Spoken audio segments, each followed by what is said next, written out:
പകലൊന്നും കണ്ടില്ല നമ്മ പറഞ്ഞു. തകൃതിയായ തൊഴിലന്വേഷണമായിരിക്കും. ഏയ് അങ്ങനൊന്നുമില്ല. എവിടെ മറ്റേ പാർട്ടി? 2 ദിവസമായിട്ട് ഇങ്ങോട്ട് കാണാറില്ല. എന്നിട്ട് അന്വേഷിച്ചില്ലേ? കൊച്ചുകുട്ടിയൊന്നുമില്ലല്ലോ, എന്തെങ്കിലും ജോലി വിട്ട് കിട്ടി കാണും. അപ്പോ വല്ലതും വെച്ചുണ്ടാക്കി കഴിക്കണമെങ്കിൽ എല്ലാം തന്നെത്താൻ ചെയ്യേണ്ടി വരുമല്ലോ.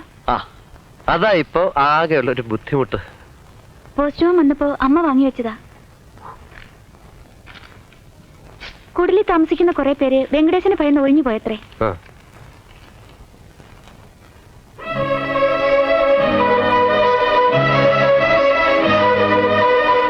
കത്തെവിടുന്ന?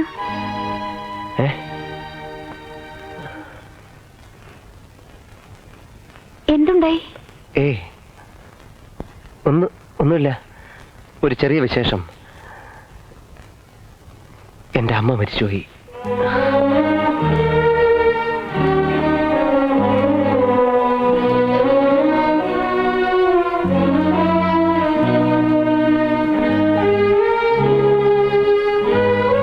ഇങ്ങനെയൊക്കെയുള്ള കാര്യങ്ങളും കത്തയക്കുവോ? ശവോടൊക്കെ കഴിഞ്ഞിട്ട് എത്തിയാ മതിയെന്നാണോ? പാവം കുട്ടി എത്ര വിഷമിക്കുന്നുണ്ടാവും. സ്വന്തം അമ്മയല്ലേ. അയാളുടെ കയ്യിൽ കാശൊന്നും ഇല്ലെന്നാ തോന്നുന്നത്. ഒന്ന് സമാധാനിപ്പിക്കാൻ പോലും ആരുമില്ല. എന്തേല് കുറച്ച് രൂപയുണ്ടമ്മേ. അയാൾക്ക് ചിലപ്പോ നാട്ടിൽ പോകണമെന്നുണ്ടെങ്കിൽ. ശരിയാ, അതിൻ്റെ എവിടുന്നാ കാശ്? മോൾ അതങ്ങ് എടുത്തു കൊടുത്തേക്ക്. അമ്മയും വാ. വയ്യ മോളെ, എനിക്ക് ആ കുട്ടിയെ കാണാൻ വയ്യ. അങ്ങനെ പറഞ്ഞാൽ എങ്ങനെ അമ്മേ? അയാൾക്കൊരു ആശ്വാസം ആവട്ടെ. ശരി, മോൾ അതിങ്ങ് എടുത്തോണ്ട് വാ.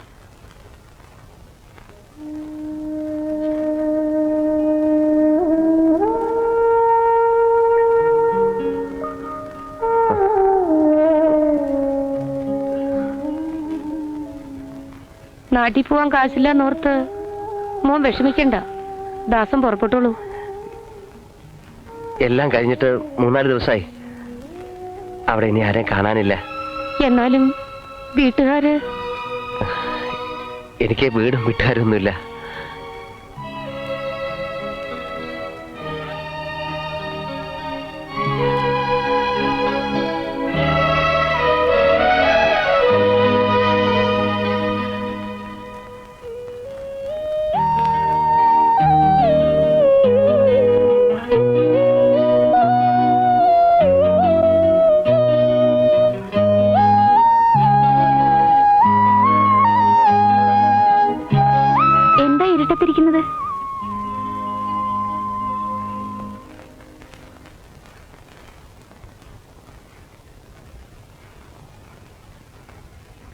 അമ്മ പറഞ്ഞു എന്തേലും കഴിക്കാൻ.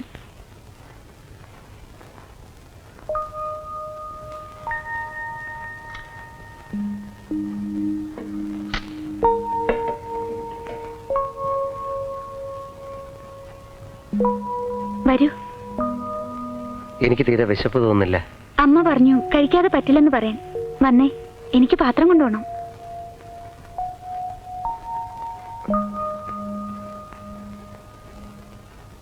നിങ്ങൾക്ക് ഞാനൊരു ബുദ്ധിമുട്ടായി അല്ലേ? ഏതർത്ഥത്തിൽ? ഇപ്പൊ ഒരു നേരം ഭക്ഷണം കൊണ്ടുവന്നാണോ ഉദ്ദേശിക്കുന്നത്? ഓ, ഭയങ്കര ബുദ്ധിമുട്ടായിപ്പോയി. ഞങ്ങൾ അത്രയ്ക്കങ്ങ് മനുഷ്യത്വം ഇല്ലാത്തവരല്ല കേട്ടോ. അയ്യോ അതല്ല. എന്നാ കഴിച്ചേ.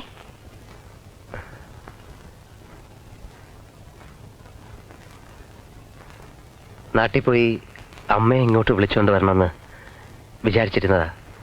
ഇനിയിപ്പോ അതൊക്കെ ആലോചിച്ച് വിഷമിച്ചിട്ട് ഒരു കാര്യമില്ലല്ലോ.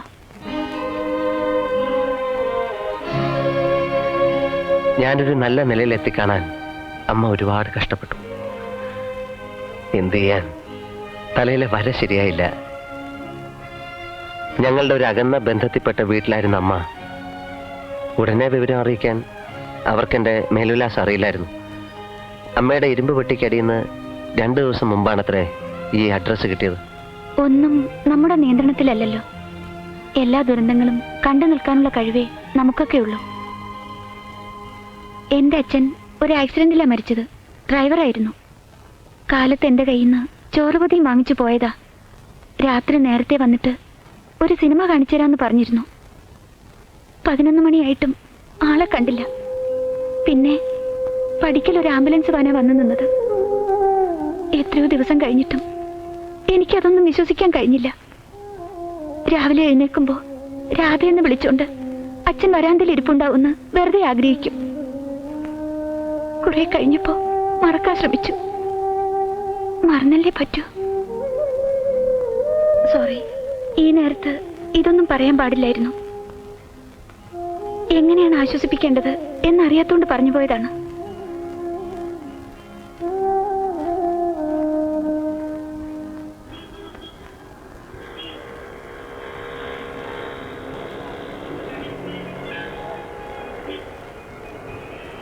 എങ്ങോട്ട് രാവിലെ തന്നെ? എങ്ങോട്ടാണ് പോകേണ്ടതെന്ന് അറിയാതെ നിൽക്കുക. വാതില് പൂട്ടിയിരിക്കുന്ന കണ്ടു. നേരത്തെ ഇറങ്ങിയല്ലേ? ഉവ്വ്. അതിനകത്തിരുന്നിട്ട് വല്ലാത്ത വീർപ്പൂട്ടൽ. ചായ ഉണ്ടാക്കിയിട്ട് വിളിക്കാന്ന് വെച്ചപ്പോ ആളില്ല. അതുകൊണ്ട് കൂടിയാ ഇങ്ങി പോകുന്നത്. എങ്കിലത് വളരെ ബോറായിപ്പോയെന്ന് ഞാൻ പറയും. സത്യം പറയാലോ, ഇന്ന് വരെ എന്നെ പരിചയപ്പെടുന്നവർക്കൊക്കെ ഞാനൊരു ഭാരമായിരുന്നിട്ടേ ഉള്ളൂ. അത് പരിചയപ്പെട്ടവരോട് തീരുമാനിക്കേണ്ട കാര്യമാണ്. ആയിരിക്കാം. ആയിരിക്കാമെന്നല്ല, ആണ്. എങ്കിലങ്ങനെ. ഒരുപാട് കോംപ്ലക്സുകളുണ്ട് അല്ലേ? ഇല്ല, ഒന്നേ ഒന്ന് മാത്രം. ഇൻഫീരിയർ. Inferior to everybody. സത്യത്തിൽ കോംപ്ലക്സ് അല്ലത്, വെറും പരമാർത്ഥം. ആർക്കു വേണ്ടി ഞാനിനി ജീവിക്കണം, എന്തിനു വേണ്ടി ജീവിക്കണം അറിയില്ല. ആ ഒരവസ്ഥ വല്ലാത്ത ഒന്നാണ്. രാധയ്ക്ക് അത് പൂർണ്ണമായി മനസ്സിലാവുന്നുണ്ടോ എന്നെനിക്കറിയില്ല. വ്യക്തിപരമായി ഒരു ലക്ഷ്യവും ഇല്ലാതിരുന്നതാണ് ഇതിനൊക്കെ കാരണം. അത് പറയരുത്. എനിക്കുണ്ടായിരുന്ന ലക്ഷ്യം എൻ്റെ അമ്മയുടെ സന്തോഷമായിരുന്നു. അത് സാധിച്ചെടുത്തു. ഇനിയൊന്നും ബാക്കിയില്ല. അങ്ങനെയൊക്കെ ചിന്തിക്കുന്ന ആ കുഴപ്പം. ഞാൻ വെറുതെ പറയുകയല്ല. തനിച്ചാന്ന് കരുതുന്ന എന്തിനാ? ഞങ്ങളൊക്കെ ഇല്ലേ? എന്നോട് അടുക്കുന്നവർക്ക് കൊടുക്കാൻ എൻ്റെ കയ്യിലൊന്നുമില്ല.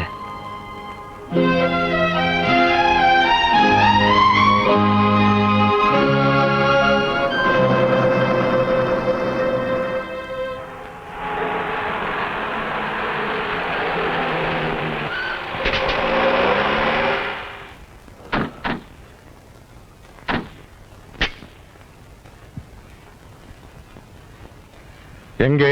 அதோ அங்கதான்.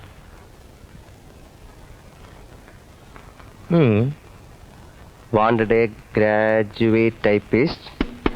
Yes. தலைவர் வந்திருக்காரு. அரே, தலைவர் கோவை வெங்கடேசன். அது வாங்க. എനിക്ക് അയാളെ കാണണ്ട. அவர் கூப்பிட்டா வர்றதுதான் நல்லது. ഇല്ലെങ്കിൽ തല വെട്ടിക്കളയോ. ഒന്ന് പോണം മിസ്റ്റർ.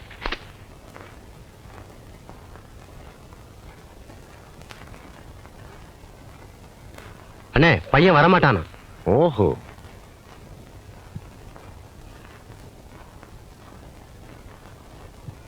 എന്താ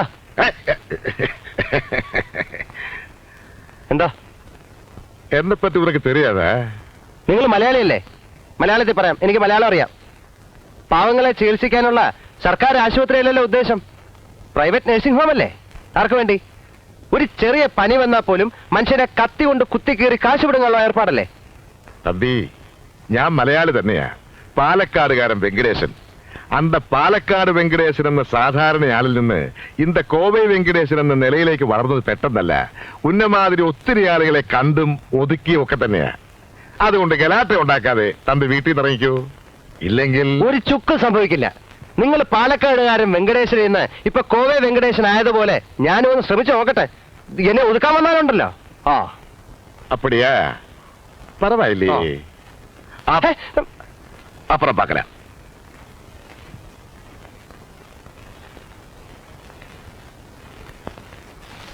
என்னாச்சுண்ணே? அவன் காலி பண்ண மாட்டான். போகலாம்.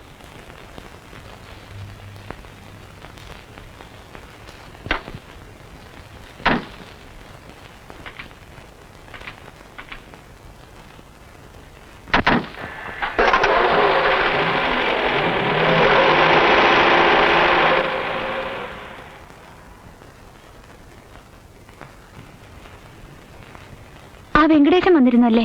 മനുഷ്യൻ ഭ്രാന്ത് പിടിച്ചിരിക്കുന്ന സമയത്താ അവൻ ആശുപത്രിയായിട്ടാ വന്നേക്കുന്നത്. എന്നിട്ടൊന്നുമില്ല. ഭ്രാന്ത് പിടിക്കാൻ എന്തുണ്ടായി? എന്താ ചെയ്യേണ്ടതെന്നറിയില്ല, എങ്ങോട്ട് പോകണമെന്നറിയില്ല. ഒരു ജോലിയില്ല. എത്ര ദിവസം കഴിയും? ഉച്ചയ്ക്ക് രാധയുടെ അമ്മ ചോറും കറി എടുത്തുകൊണ്ട് മുറിയിലേക്ക് വന്നേക്കുന്നു. കിടപ്പിലായിപ്പോയ ഒരു രോഗിയുടെ അവസ്ഥ. ജോലി ഇല്ല എന്ന് പറയുന്നതിൽ അർത്ഥമില്ല. ജോലി കണ്ടെത്തിയാ മതി. ദാസൻ കുറച്ച് ദുരഭിമാനമുള്ള കൂട്ടത്തിലാണെന്ന് തോന്നുന്നു. ഞാനോ? ദുരഭിമാനവും ഇല്ല, ഇപ്പൊ അഭിമാനവും ഇല്ല. ഞാൻ ഉപദേശിക്കൊന്നുമില്ല. ഈ തെരുവിലൊക്കെ കാണാറില്ലേ സൈക്കിളിൽ ബുഡി ബുഡി എന്ന് വിളിച്ചോണ്ട് ചിലർ പോകുന്നത്? കാലിക്കുപ്പി കച്ചവടം ചെയ്യുന്നവരാ. അവര് ചെയ്യുന്നതും ഒരു ജോലിയാണ്. സൈക്കിൾ റിക്ഷ ചവിട്ടുന്നവനും ഒരു കുടുംബം പോറ്റുന്നുണ്ടെന്ന് ഓർക്കണം. വൈറ്റ് കോളർ ജോലി മാത്രമേ ചെയ്യൂന്ന് നിർബന്ധമുണ്ടോ? ഒന്നുമില്ല, എന്ത് ജോലി ചെയ്യാനും ഞാനിപ്പോ റെഡിയാ. എങ്കിൽ പിന്നെ മടിച്ചു നിൽക്കണ്ട, സ്വയം ചിന്തിച്ചു നോക്കുക. ഒരു ജോലി മനസ്സിൽ കണ്ടെത്തുക. എന്തെങ്കിലും ഒരു ചെറിയ ബിസിനസ് ചെയ്യാൻ താല്പര്യം തോന്നെങ്കിൽ കുറച്ച് രൂപയൊക്കെ എനിക്കും കടം തരാൻ പറ്റും. പലിശ കൂട്ടി തിരിച്ചു തന്നാ മതി. കത്തിരിക്ക, വെണ്ടയ്ക്ക, പാവയ്ക്ക, തക്കാളി, ഉരുളക്കിഴങ്ങ്. തക്കാളി, കത്തിരിക്ക, വെണ്ടയ്ക്ക, പാവയ്ക്ക.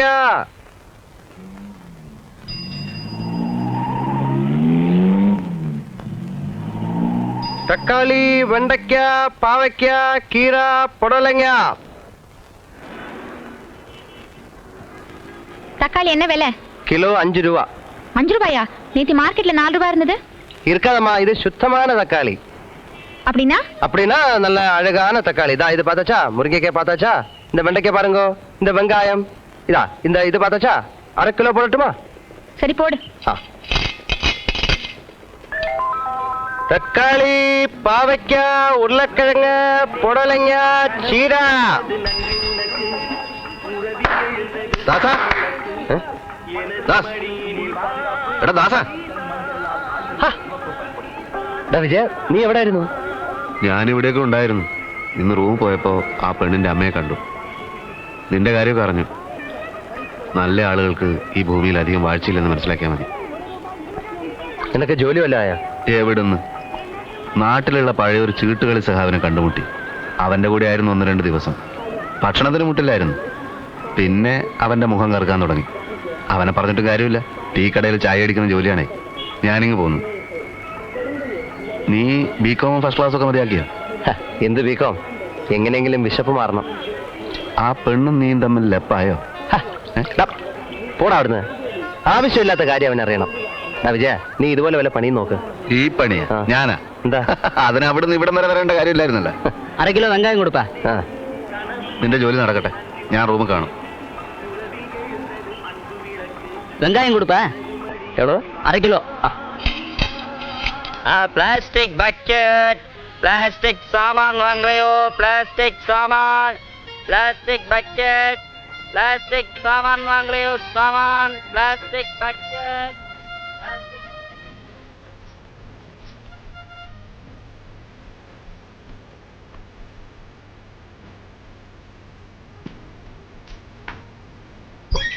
അമ്മേ,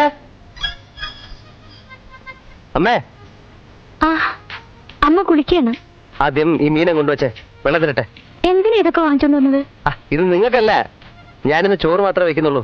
അല്ലെങ്കിൽ ഞാൻ കറിയൊന്നും ഉണ്ടാക്കിയാൽ ശരിയാവില്ല. കൊണ്ടുവച്ചിട്ടോ, മുതലാളിക്ക് കണക്ക് തരണ്ടേ. ഏത് മുതലാളി? കൊണ്ടുവച്ചിട്ട് വന്നേ.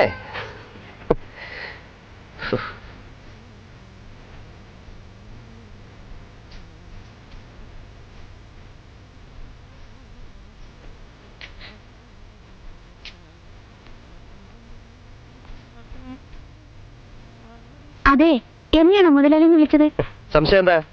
മുതലാളിയല്ല, ഫൈനാൻസർ, ബ്ലേഡ്. എന്റെ ബിസിനസ് മോശമല്ലായിരുന്നു, പക്ഷെ ഇത് ടഫ് കോമ്പറ്റീഷൻ ഉള്ള ഫീൽഡാണെന്ന് മനസ്സിലായി. ലാഭത്തിൽ ഇത്തിരി നഷ്ടം വന്നെങ്കിലും സ്വല്പം വില കുറച്ച് പറ്റി ഞാൻ അഡ്ജസ്റ്റ് ചെയ്തു. ഇന്നത്തെ വരവ് അങ്ങോട്ട് ഏൽപ്പിക്കാം. ഒന്നും വേണ്ട, ധൃതിയില്ല, പിന്നെ തന്നാ മതി. എന്റെ ഇരുന്ന് ചെലവായി പോവും. അങ്ങനെ ചെലവായി പറ്റില്ലല്ലോ.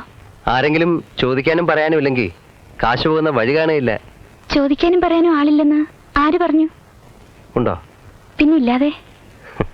ഇതില് മാത്രമല്ല, എല്ലാറ്റിനും വഴക്ക് പറയാൻ, ശാസിക്കാൻ, നേർവഴിക്ക് നടത്താൻ ഇതിനൊക്കെ ഒരാളുണ്ടാവുമെന്ന് പറയുന്നത് ഒരു ഭാഗ്യമാണ്.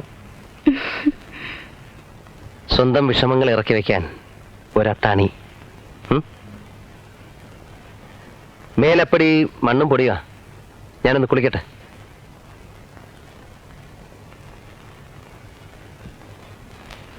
മീൻകറി നല്ല സ്റ്റൈലായിട്ട് ഉണ്ടാക്കണം.